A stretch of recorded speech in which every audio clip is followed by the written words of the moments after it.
আজকে জুমাবার বরকতময় দিন, এজন্য হয়তো আল্লাহ তাআলা আমাদেরকে বাঁচিয়ে দিয়েছেন। তবে একদিন এই জুমার দিনেই কিন্তু ভূমিকম্প হয়ে পৃথিবী শেষ হয়ে যাবে। কিয়ামত হবে জুমার দিনে, ঠিক কিনা? জুমার দিনে কিয়ামত হবে, কেমন জালজালা হবে আল্লাহ তাআলা সেটা কোরআনে বলে দিয়েছেন সূরা জিলজালে। রব্বুল আলামিন বলেন, ইযা যুলজিলাতিল আরদু জিলজালাহা, আল্লাহ তাআলা পৃথিবীটাকে এমনভাবে কম্পন সৃষ্টি করাবেন, তখনও মানুষ ব্যস্ত থাকবে, অনেকে পরিবার নিয়ে ব্যস্ত থাকবে, অনেকে কাজ নিয়ে ব্যস্ত থাকবে। এমন সময় আল্লাহ তাআলা পৃথিবীটাকে এমন একটা ঝাঁকুনি দিবেন, সেই কিয়ামতের মহাপ্রলয়ের ছায়াও আজকে আমরা দেখতে পারি নাই, ঠিক কিনা? ছায়াও দেখতে পারি নাই, কিন্তু এত বড় ভূমিকম্প আল্লাহ দিবেন জমিনের ভিতরে, যদি কোনো গর্ভবতী মা থাকেন তার পেট থেকে বাচ্চা খসে পড়ে যাবে, সে বুঝতেই পারবেন। আল্লাহু আকবার। মানুষগুলো পাগলের মতো ছুটতে থাকবে, পালানোর কোনো জায়গা থাকবে না। এজন্য ওই কিয়ামত দিবসের আগে, মৃত্যু আসার আগে আমাদেরকে ভালো হওয়ার দরকার আছে না নাই? আর জোরে বলেন, আছে না নাই? রবের দিকে ফেরার দরকার আছে না নাই? আজকে থেকে শিক্ষা নেন, যেহেতু আল্লাহ আজকে আমাদেরকে হায়াত দিয়েছেন, হতে পারে কাল থাকবো না, কাল আসার আগে আজকে থেকেই 5 ওয়াক্ত নামাজ পরিপূর্ণভাবে পড়ার দরকার আছে না নাই? আজকে থেকে আল্লাহর দিকে ফিরে আসতে পারবো তো ইনশাআল্লাহ? এই ভূমিকম্প কেন আসে? বিশেষত 3টি কারণে ভূমিকম্প আসে। কয়টি? 1 নাম্বার, যখন সমাজে ব্যাপকভাবে অশ্লীলতা, ব্যাপকভাবে গুনাহ প্রচার হয় এবং মানুষ গুনাহ বেশি করে, তখনই আল্লাহ তাআলা ভূমিকম্প দেন। এটা আমার কথা না, আল্লাহ নিজে বলছেন। 21 নম্বর পারা 7 নম্বর পৃষ্ঠা 14 নম্বর লাইন, সূরাতুর রুমের 41 41 নম্বর আয়াতে রব্বুল আলামিন বলেন, যাহারাল ফাসাদু ফিল বাররি ওয়াল বাহরি বিমা কাসাবাত আইদিন নাস, all the danger coming from the ground in the water is our hand. জলে স্থলে যে দুর্যোগ, মহামারী, বিপর্যয় ধেয়ে আসছে, এগুলো সব হলো আমাদের হাতের কামাই, ঠিক কিনা? আমাদের গুনাহের কারণে আল্লাহ তাআলা আযাব দিচ্ছেন, আমাদের গুনাহের কারণে আল্লাহ তাআলা আমাদের জাতিটাকে শেষ করে দিবেন। যদি আমরা গুনাহ না ছাড়তে পারি, এরকম আযাব আরো আসছে, অপেক্ষা করতে হবে, ঠিক কিনা বলে? এজন্য গুনাহ ছাড়ার দরকার আছে না নাই? সুদ যখন সমাজে বেড়ে যাবে, ব্যভিচার যখন সমাজে বেড়ে যাবে, ঘুষ যখন বেড়ে যাবে, অন্যায় অত্যাচার যখন বেড়ে যাবে, তখনই আল্লাহ পাক রব্বুল আলামিন মানুষদের উপর এরকম আযাব গজব চাপিয়ে দিবেন। এই আযাব গজব থেকে বাঁচার জন্য আমাদের গুনাহ ছাড়ার দরকার আছে না নাই? আমরা পারবো তো ইনশাআল্লাহ? আজকের এই ভূমিকম্প থেকে আমাদেরকে শিক্ষা নিতে হবে, যাতে করে আমরা সকল গুনাহ থেকে বাঁচতে পারি।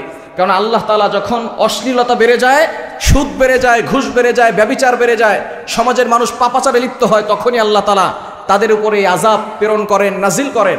এজন্য আমরা গুনাহ ছাড়বো, পারবো তো ইনশাআল্লাহ? 2 নাম্বার, আল্লাহ ভূমিকম্প দেন সতর্ক করার জন্য, ভয় প্রদর্শন করানোর জন্য।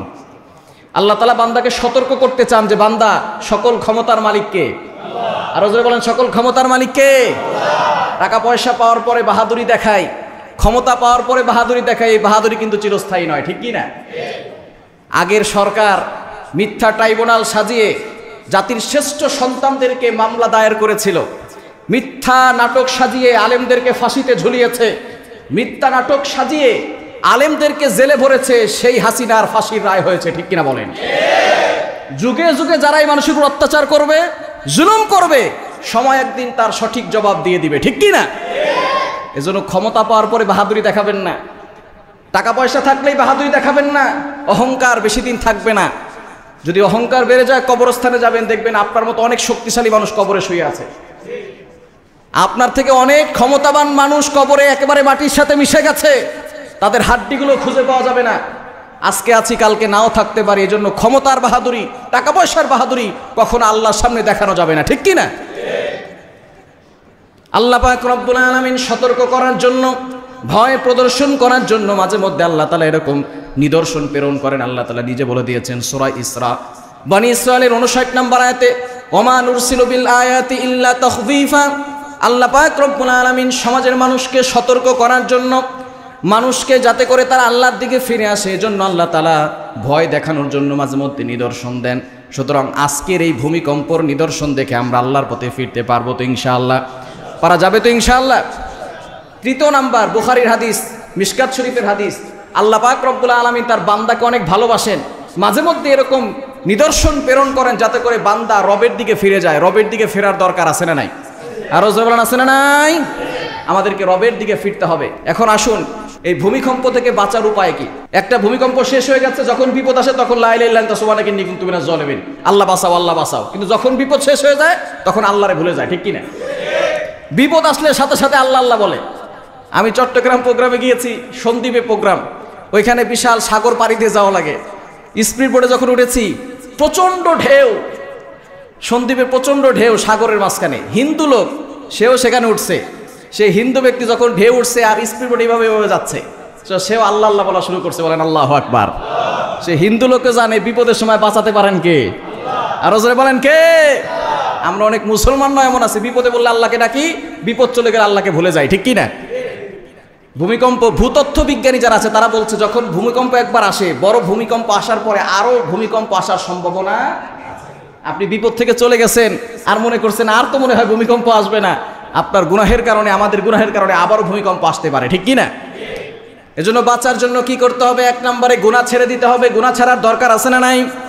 যখনই কোনো বিপদে পড়বেন সাথে সাথে আল্লাহু আকবার বলবেন, কেননা সকলের বড় কে? এই তুফানের চেয়েও বড় কে? ভূমিকম্পর চেয়েও বড় কে? সাথে সাথে বলবেন আল্লাহু আকবার, আল্লাহু আকবার। আল্লাহ হলেন সবার বড়, তার বড় কেউ। এই ঘোষণা দেওয়া যাবে তো ইনশাআল্লাহ? আল্লাহর বড়ত্বের ঘোষণা দিবেন। এজন্য যখন তুফান আসে, বড় প্রবল ঝড় হাওয়া আসে, তখন আজান দেওয়ার অনুমতি রয়েছে। আজান দিলে আল্লাহু আকবার, আল্লাহ হলেন সবার বড় ঘোষণা দিলে তখন অনেক সময় দেখা যায় তুফান বন্ধ হয়ে যায়, ঠিক কি না? এজন্য ভূমিকম্প আসলে এক নাম্বার কাজই হচ্ছে আপনি আল্লাহু আকবার বলবেন। আল্লাহু আকবার, আল্লাহু আকবার, লা ইলাহা ইল্লাল্লাহু, আল্লাহু আকবার। আল্লাহ তুমি ছাড়া কেউ নাই, তুমি সবার বড়। এই ভূমিকম্প, বাতাস, ঝড়, তুফান থেকে আল্লাহ তুমি আমাদেরকে বাঁচাতে পারো, ঠিক কি না?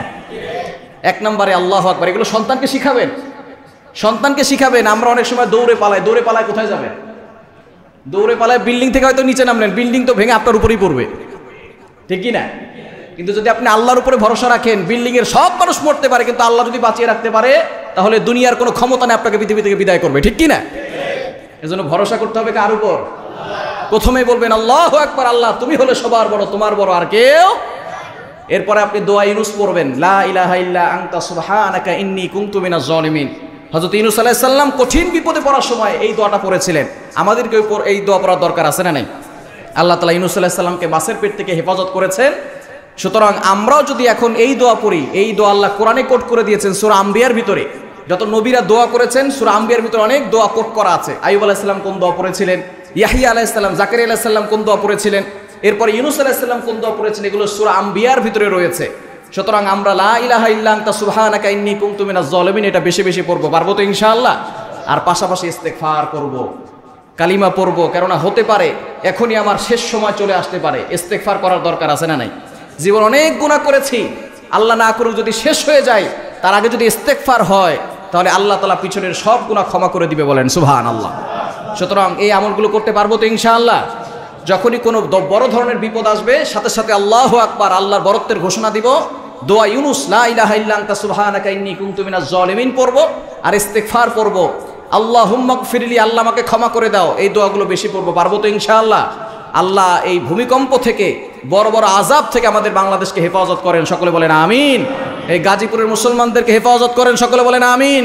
এই ভূমিকম্পের মাধ্যমে আল্লাহ তাআলা সকল মুসলমানকে সঠিক পথে ফিরে আসার তৌফিক দান করেন, সকলে বলেন আমিন। আল্লাহ তাআলা আমাদেরকে হেফাজত করেন, সকলে বলেন আমিন।